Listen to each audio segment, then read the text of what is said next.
Anyone familiar with the universally beloved comic strip Calvin and Hobbes by Bill Watterson knows about Calvin's favorite bedtime story, Hamster Huey and the Gooey Kablooie. It's used as a running joke throughout the comic, where Calvin repeatedly begs his father to read the book to him each night, much to Dad's annoyance. At one point, Dad gets so fed up by Calvin's demands to read it that he makes up an apparently much darker version of the story that leaves Calvin and Hobbes rather freaked out. Do you think the townsfolk will ever find Hamster Huey's head? Funnily enough, the first time the story is mentioned, it's actually Dad who suggests it to Calvin, to which Calvin says, "Yeah? How good can it be if it hasn't been made into an animated TV show?" Bet Dad regretted that one. The story is purposely never described in detail. Watterson stated in the Calvin and Hobbes 10th anniversary book that he considered it funnier to leave it up to the audience's imagination rather than give a definitive answer. It's really just a joke about how kids tend to latch onto random silly things and repeat them over and over again, often getting on their parents' nerves in the process. Nevertheless, we are given a few scattered pieces of information about the story. We know that it contains squeaky voices, gushy sound effects, and some kind of dance called the Happy Hamster Hop, which Calvin's mom thinks Dad looks cute doing. We also know that it was written by one Mabel Syrup, and that it has a sequel named Commander Coriander Salamander and her Single-Hander Bellylander. No, we don't find out anything about that one beyond the title. Calvin and Hobbes bowed out on December 31st, 1995, and with it, the possibility that we would ever get a straight answer about the story of Hamster Huey and the Gooey Kablooie. Until 9 years later, on December 1st, 2004, when a real, tangible book of the same name suddenly appeared on Amazon. The author of this mysterious book is listed as Mabel Barr, who notably shares a first name with the fictional Maple Syrup from the comic, and although the title claims it to be the renowned hero's most famous adventure, this is the only Hamster Huey book in existence. Also of interest is a note in the Amazon description. We make no claim, and never have, that this book tells the same story that is Calvin's favorite in the much-beloved comic strip Calvin and Hobbes. Sick. Miss Barr says that to her knowledge, she has never met Bill Watterson and offers no explanation as to why the title of her story is the same title that Calvin enjoys. There exist several user reviews of the book, the majority of which are fairly negative.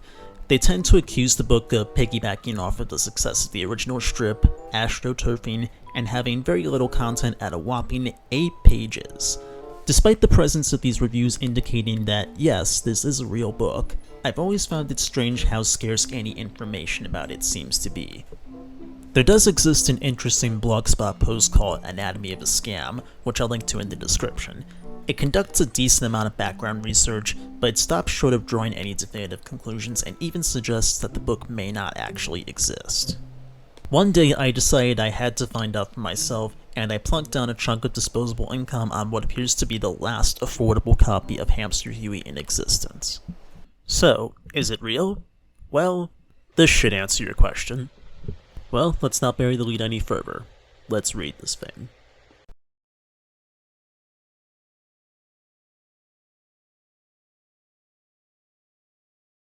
Hamster Huey and the Gooey Kablooie, the renowned hero's most famous adventure.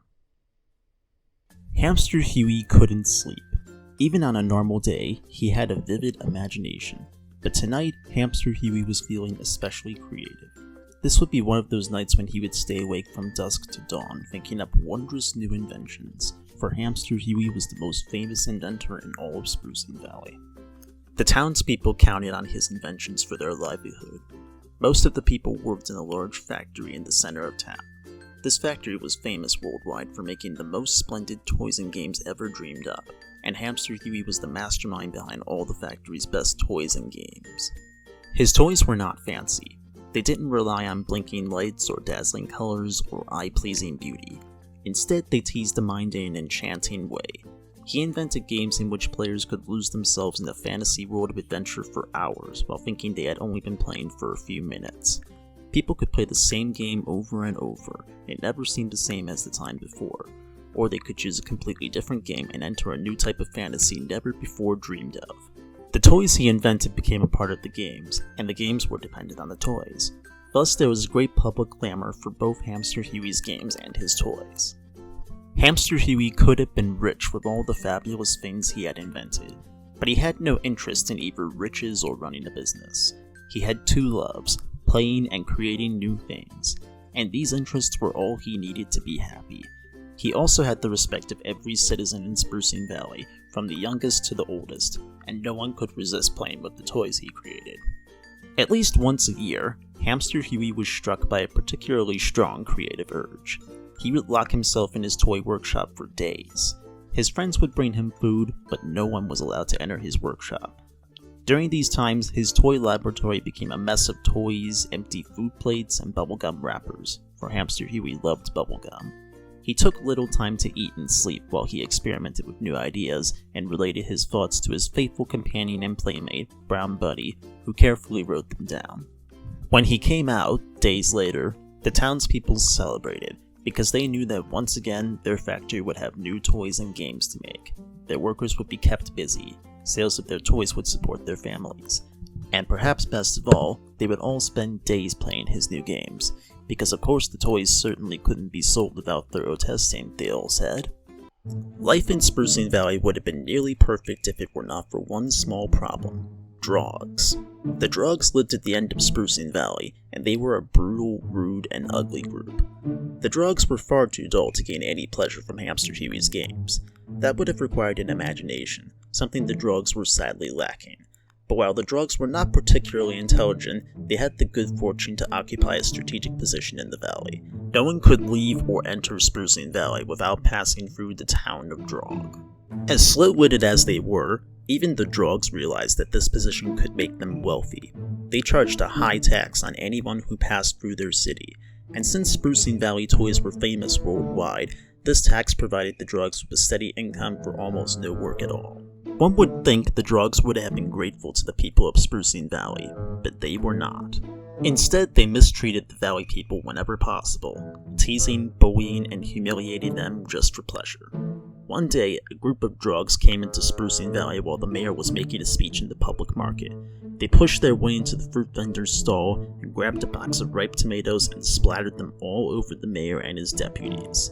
The Sprucing Valley police were powerless to stop them, since the average Drog was 3 times the size of a valley dweller and much stronger. The poor mayor was so humiliated that he stayed in his house for a week without showing his face. The people of Sprucing Valley were more upset than they had ever been before. Town meetings were called and stirring speeches were made, but in the end, no one knew what to do. Hamster Huey had not attended any of the meetings because he preferred to spend his time playing or inventing new games, or if he was tired of playing, doing nothing at all. But finally, with no one able to figure out what to do about the good-for-nothing Drogs, the mayor went to Hamster Huey and begged for help. Surely a hamster as clever as Hamster Huey could think of something, the mayor pleaded. Realizing that everyone was counting on him, and that the pride of Sprucing Valley was at risk, Hamster Huey locked himself and of course Brown Bunny in the toy workshop. Every morning, Brown Bunny would come out and get a fresh supply of food and bubblegum. Every day, the townspeople asked him if Hamster Huey had any ideas, but Brown Bunny just said, "Genius can't be rushed," and went back inside. They stayed inside for 10 days, longer than Hamster Huey had ever stayed in his workshop before. When the two friends finally emerged, Brown Bunny was pulling a large box on top of a big cart, and both Brown Bunny and Hamster Huey were dancing with excitement. "It's a new toy," said Hamster Huey in his squeaky hamster voice, which got even squeakier when he was excited. "I made it especially for the Drogs." "Ah, what a clever hamster," the mayor said. "Perhaps now the Drogs will be so happy with their new toy that they will finally treat us with respect. Or maybe they'll be so busy playing that they won't have time to bully us." "But the Drogs never play with our toys," the police chief objected. "Everyone knows they have no imagination." Hamster Huey frowned, slightly insulted that someone would question one of his new inventions, but he knew the chief had a good point, and so he explained. "This game," he said with a serious sort of squeak, "as I said, is made especially for the Drogs. It involves hitting hundreds of different sized and colored balls with hammers. If they hit a ball hard enough, the ball will make a loud bang, and a prize like a piece of candy or cake will pop out." This would be a game the Drogs would like, the valley people agreed, for Drogs seemed to enjoy most of all hitting things and eating. Indeed, they seemed most pleased when Hamster Huey and a large group of officials from Sprucing Valley delivered the gift. The mayor unwrapped it and presented it to the leader of the Drogs while explaining how it worked. The Drog leader's mouth dropped open in eager anticipation of smashing the balls, and he almost said thanks. but not quite, because he realized that the other drugs were rushing to pick up their hammers so they could start the fun. Instead, he grabbed a hammer and shouted, "Go!" and the drugs rushed at the balls. Some of the balls popped easily, but to make the game more interesting, Hamster Huey had built the balls of different materials. Some took 10 or 20 direct hits before breaking with loud banging sounds. The Valley people walked home, satisfied that they had begun a new age of good relations with the drugs. The mayor called for an immediate celebration in Hamster Huey's honor, and everyone excitedly agreed. Only the police chief was skeptical. "Seems like half of our time will have to be spent making toys for the drugs now," he said. Hamster Huey heard this, but he didn't frown this time. Instead, he smiled. He didn't say anything though, for he hadn't told the Valley people everything about his new game. For at the very moment that the Valley people's celebration began, the drugs had finished smashing all the balls except for one, a very large, tough ball. Everyone wanted the honor of breaking the last ball, and every drug gathered around, pushing and shoving in order to be the one to smash the ball. Finally, one large drug landed his hammer square on top of the ball, and kablooie! The loudest explosion of all echoed through the valley. The Valley people turned from their party and looked back at Drug, but what they saw was not the usual dreary and ugly town, but an ocean of pink, for packed tightly inside that last large ball had been the gooeyest, stickiest substance ever made. It was a mixture of syrup and bubblegum, and it had exploded all over the town. Every single drug was held fast by this goo, which covered them all almost completely. "Three cheers for Hamster Huey!" Brown Bunny shouted, and in a few seconds the people realized what had happened, and they all joined in with shouts and cheers for Hamster Huey.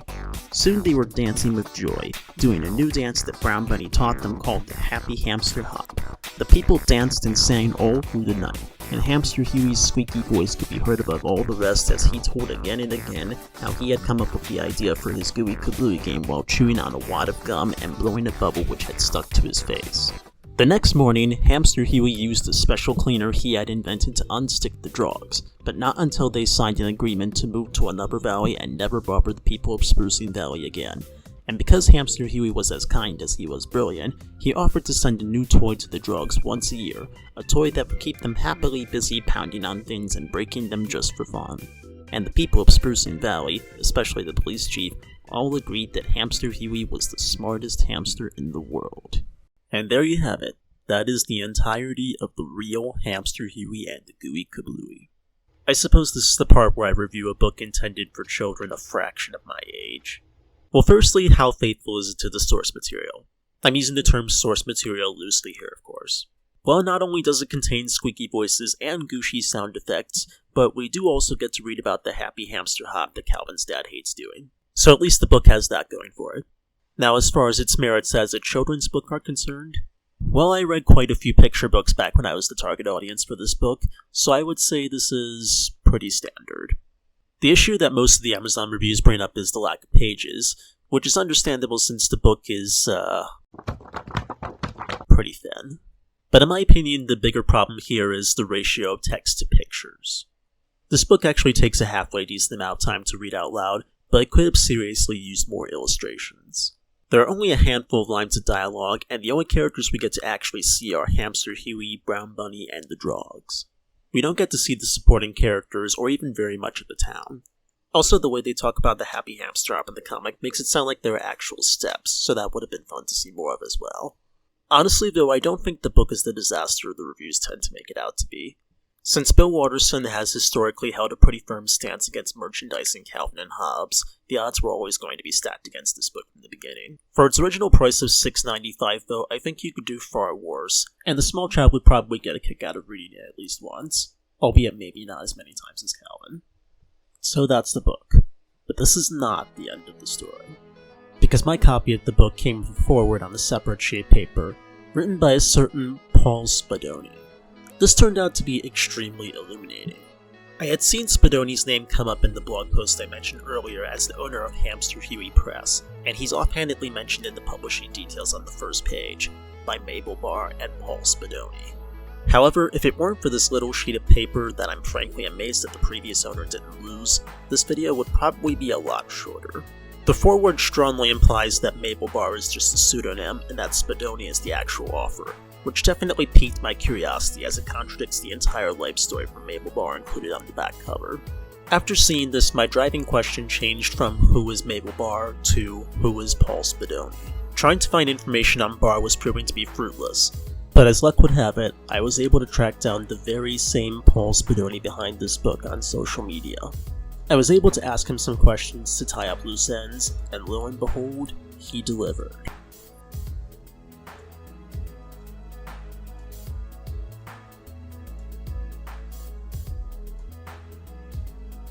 Firstly, Mabel Barr is indeed a pseudonym partially inspired by the fictional maple syrup. Maybe not the biggest surprise, but Spadoni stated that he chose this particular name to hint at a connection to Calvin and Hobbes, while making it clear that this was simply a fan interpretation rather than an official adaptation. This failed to curb the ensuing vitriol from fans of Calvin and Hobbes, and Spadoni understandably doesn't look back on this time fondly, nor did he end up turning much of a profit. He also stated that the story came to him in a dream, and he subsequently hired one of his students at the time, one Nick Gatling, to do the illustrations. Side note, I've also attempted to contact Gatling for this video, but I haven't been able to get a response from him. Hamster Huey is obviously based on Calvin, but Spadoni also mentioned modeling Brown Bunny after Hobbes, and the drugs deliberately resemble Mo, the schoolboy from the comic. Despite the book saying first edition, it did not see any additional print runs, and the foreword was only included as an insert in the remaining copies after the initial wave of negative reviews. One quote from the back that stood out to me was from actress Camilla Bell, who has appeared in a number of assorted movies according to IMDb, but you're most likely to recognize as the girl who gets attacked by a group of Compsognathus dinosaurs at the beginning of the Lost World Jurassic Park. Spadoni, having read a book on self-publishing that recommended getting testimonials from celebrities, sent out some copies to various actors, and subsequently heard a response back from Bell. Interestingly, he also mentioned hearing back from Eric Pursullivan, best known as Dewey from Malcolm in the Middle, but ultimately his quote wasn't included. Next time that guy gets interviewed, I would love to hear someone ask him about this book of all things, because that would be kind of hilarious. In spite of the reception the book ended up receiving, Spadoni doesn't regret the experience. I guess you could say it built character. He has since written and published a non-fiction book about his experiences in Italy called An American Family in Italy, Living La Dolce Vita Without Permission, interestingly also published under Hamster Huey Press. So, after nearly 17 years, we can finally put the mystery of Hamster Huey to rest. I have to give special thanks to Paul Spadoni, who not only provided a ton of useful information that I'm fairly certain has never been documented online before, but also gave his blessing for me to go ahead and make this video. Alright, if you enjoyed this video, then perhaps you might also be interested to know that I've created a Calvin and Hobbes group on Facebook called Calvin and Hobbes Spiffposting. This group has original content for days. If you've ever tried joining a Calvin and Hobbes group before, you'll know that they're infested by boomers who seem more interested in starting arguments than appreciating the comic itself. If you wish one of those groups had an actual sense of humor, then this is the one for you. So why not consider giving us a look? We'd love to see you.